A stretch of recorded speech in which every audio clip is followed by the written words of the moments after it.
एक बार एक राजमहल में काम वाली बाई का लड़का खेल रहा था। खेलते खेलते उसके हाथ में एक हीरा आ गया। वो दौड़ता दौड़ता अपनी माँ के पास ले गया। माँ ने देखा और समझ गई कि ये हीरा है, तो उसने झूठ मूठ बच्चे को कहा कि ये तो कांच का टुकड़ा है, और उसने उस हीरे को महल के बाहर फेंक दिया। और थोड़ी देर के बाद वो बाहर से हीरा उठाकर चली गई और उसने उस हीरे को एक सोनार को दिखाया। सोनार ने भी यही कहा, ये तो कांच का टुकड़ा है, और उसने भी बाहर फेंक दिया। वो औरत वहां से चली गई। बाद में उस सोनार ने वो हीरा उठा लिया और जौहरी के पास गया, और जौहरी को पता चल गया कि ये तो एक नायाब हीरा है, और उसकी नीयत बिगड़ गई। और उसने भी सोनार को कहा कि ये तो कांच का टुकड़ा है, और उसने उठा के हीरे को बाहर फेंक दिया, और बाहर गिरते ही वो हीरा टूटकर बिखर गया। एक आदमी इस पूरे वाकये को देख रहा था। उसने जाके हीरे को पूछा, जब तुम्हें 2 बार फेंका गया तब नहीं टूटे, और तीसरी बार क्यों टूट गए?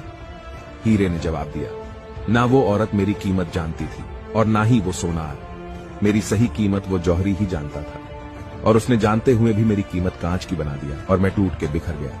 निष्कर्ष, जब किसी इंसान की सही कीमत जानते हुए भी लोग नाकारा कहते हैं, तो वो भी हीरे की तरह टूट जाता है और कभी आगे नहीं बढ़ सकता है।